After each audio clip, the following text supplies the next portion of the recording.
inaugural speech by Prime Minister Shri Atal Bihari Bajpai, second Pravasi Bharatiya Divas conference, January 9, 2004. Prime Minister Shri Atal Bihari Bajpai inaugurated second Pravasi Bharatiya Divas conference here today. Mr. Bharat Jagdeo, the President of Guyana, and Shri L.K. Advani, Deputy Prime Minister of India, Shri Yashwant Sinha, Minister of External Affairs, were among those present on the occasion. Prime Minister also gave away the Pravasi Bharatiya Samman Awards. Following is the text of Prime Minister's speech on the occasion. I am delighted to be here with you once again at this inaugural function of the second Pravasi Bharatiya Divas. I still carry the memory of that occasion, that melody of that occasion, exactly a year ago when we were left enchanted by the Jugalbandi of Ustad Bismillah Khan's Shehnai and Pandit Ravi Shankar's sitar. What they together created was both soul-stirring music and a pointed metaphor that we felt the same way today as we heard another enchanting Jugalbandi by L. Subramaniam and Sultan Khan.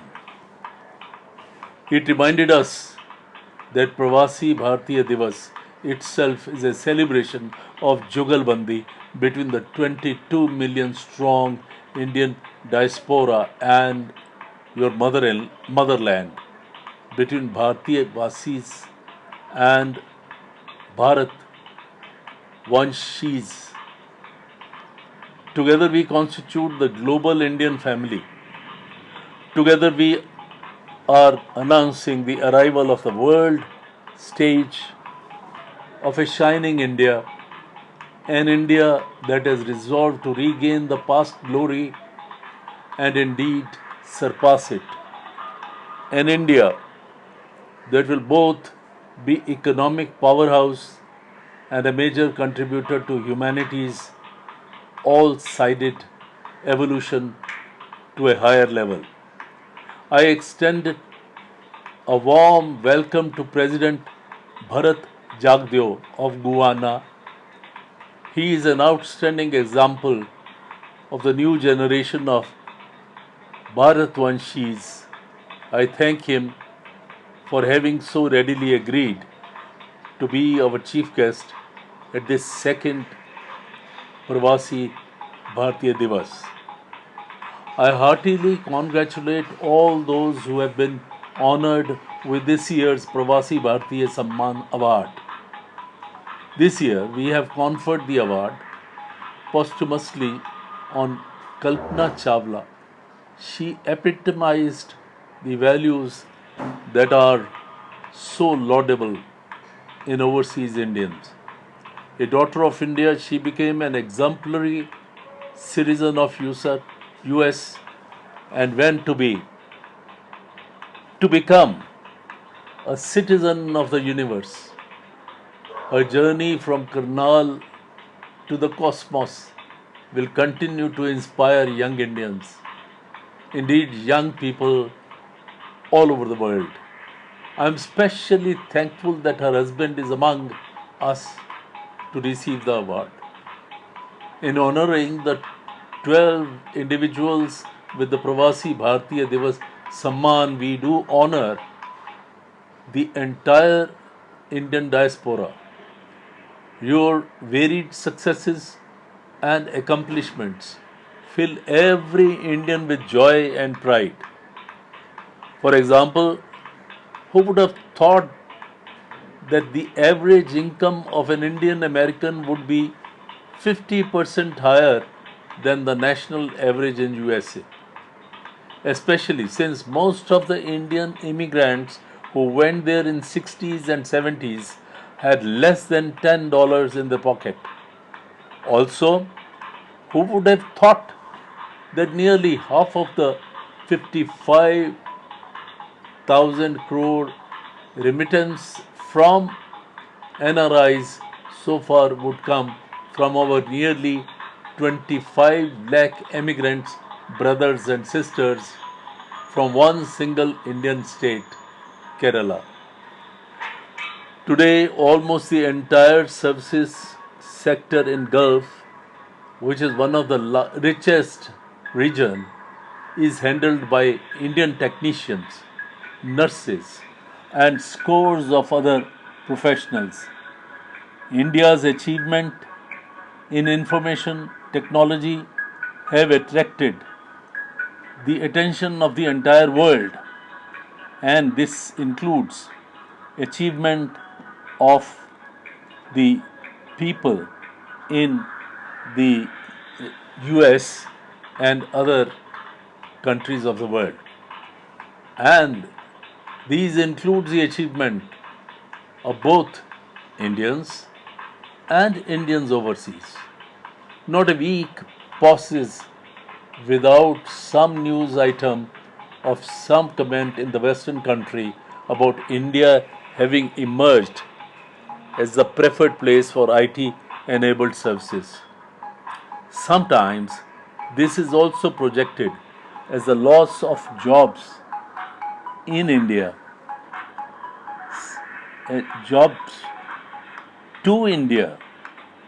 In India, jobs are growing. However, these fears are misplaced. In today's highly competitive global world, it is the natural for the companies and organizations to use technology and internationally available human resources in the best ways that enhance their efficiency. What India's trained manpower is offering through IT enabled services is a win-win situation for both India and the sourcing countries. All these achievements have been possible because of the hard work, competence, integrity, and unwavering loyalty to your host country, and that are the common attributes of Indian diaspora in all parts of the world. These attributes and the successes that they have bred have no doubt raised the stature of Indian community in your respective countries. But collectively, they have also brightened India's image in the world. Friends, as we take delight in growing successes of Indian diaspora, it is instructive not to forget the pain and suffering that every Pravasi Bharatiyas had to go through. In many countries such as Mauritius, South Africa, Caribbean islands, Fiji, our forefathers they were taken as indentured laborers. The injustice meted out to them remains a dark chapter in the Indian history, India's history, of Indian people. At the same time, their determined struggle against adversity are a source of inspiration to all of us.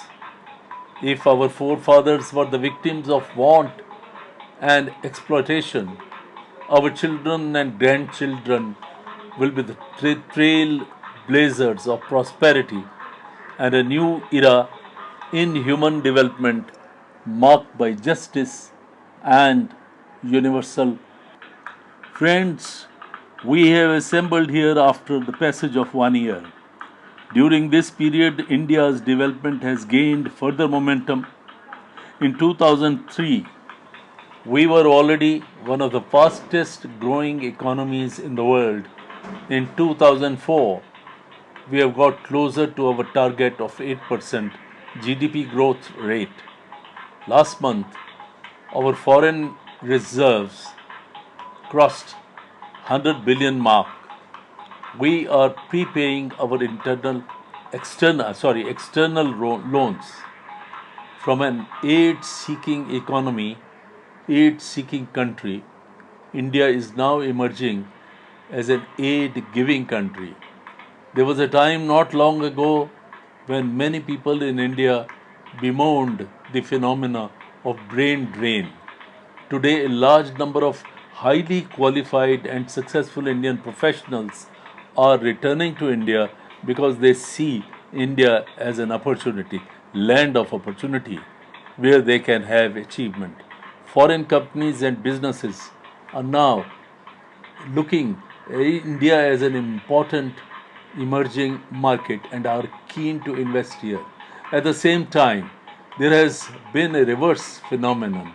The 2003 year has seen many Indian corporates emerging as global players with impressive investments outside, abroad. To further reinforce this process, I am happy to announce that India corporates will hereafter be freely permitted to make overseas investments up to 100% of their net worth, whether through an overseas joint venture or a wholly owned subsidiary.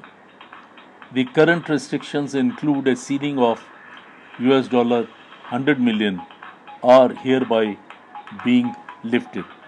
Similarly, we have decided to permit India and encourage Indian corporates to go global in agriculture sector. Accordingly, the existing restrictions on the Indian corporates to undertake agricultural activities abroad, whether directly or through an oversized branch, will be removed. This will enable Indian companies to take advantage of global opportunities and also to acquire technological and other skills for adoption in India. Sisters and brothers, as you are aware, positive winds are blowing in India's external environment. I've just returned from a landmark summit meeting of SAARC countries in Islamabad. The conclusion of a South Asian Free Trade Agreement will herald a new era of trade and economic cooperation in the region. These, coupled with our achievements in the economic field, have palpably enabled India's standing in the world community and enhanced its esteem. They have also opened up to exciting new possibilities and opportunities, both for Bhartiyas and Pravasi Bhartiyas. I invite all of you to avail these rapidly expanding opportunities and possibilities. I assure you that in years to come, India will surprise the world even more by taking longer and bolder strides ahead. Of course, we are well aware of the many daunting challenges that you may have. We are fully aware that difficulties are there and they lie ahead of us. In particular, we want to eradicate poverty faster. We recognize it as our moral and constitutional duty. At the same time, it is also precondition to reaching our goal of making India an all-sided developed nation by 2020. In this endeavor, we seek your ideas, your suggestions, and your participation. Above all, we seek your best wishes. In the year that has passed by, my government has worked with steadfast attention to implementing the promises made at the first Pravasi Bharatiya conference. We have recently enacted the Citizen Amendment Bill, which provides overseas Indians in 16 countries the possibility of applying for dual citizenship. I would like to clarify these 16 countries were chosen because their legal systems were compatible with the concept of dual citizenship, and there is a strong representation of people of Indian origin in these nations. We have always been concerned with the welfare of those Indian workers who travel to distant shores in search of higher remuneration. In fulfillment of the promise I made last year, at this very forum, a compulsory insurance scheme called Pravasi Bharatiya Divas Yojana for Indian workers migrating to the Gulf region and Southeast Asian countries has been introduced since 25 December 2003. The education of our children is a matter of great concern to any parent. I am happy to inform you that Indian workers in the Gulf and Southeast Asia who have to leave their children behind would now enjoy the facility of one-third reservation out of the 15% supernumerary seats across different disciplines in educational institutions. Further, children of NRIs in the Gulf would not be required to pay NRI fees. They would be treated at par with resident citizens. Today, I am pleased to make an announcement which addresses yet another important recommendation of the high powered committee headed by Dr. L.M. Singhvi. I have heard many of you say that there should be a permanent center to deal with multifarious needs of diasporic community. Accordingly, the Government of India has decided to set up a Pravasi Bharatiya Kendra in New Delhi, for which we will provide a suitable plot of land and a seed grant of 25 crores. The responsibility of running it will be entrusted to an autonomous body which would also raise additional resources from members of the diaspora. The government has also decided to install commemorative plaques at ports and place from where significant numbers of Indians left for foreign lands. I am happy to note that youth is one of the main themes of Pravasi Bharatiya Conference this year. We have great faith in the abilities of young people of Indian origin all over the world.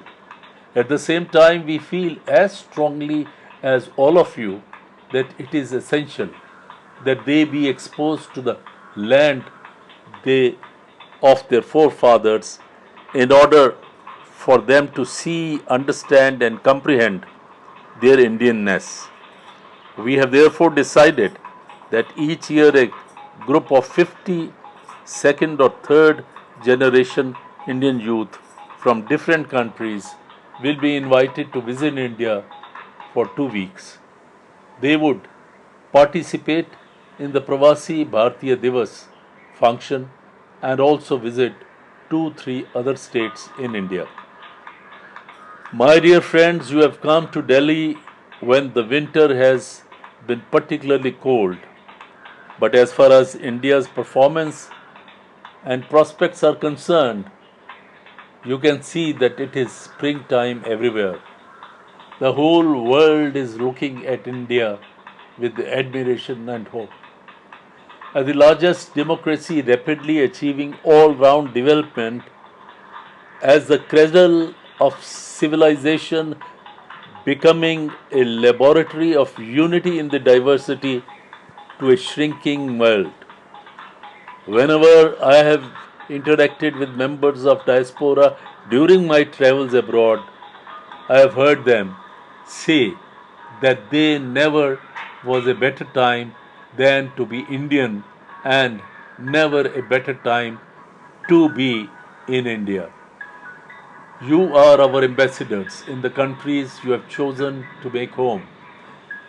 Given your links with India and your gesture in your home countries, you are in unique position to explain what India is and what India can be to the audiences in your country.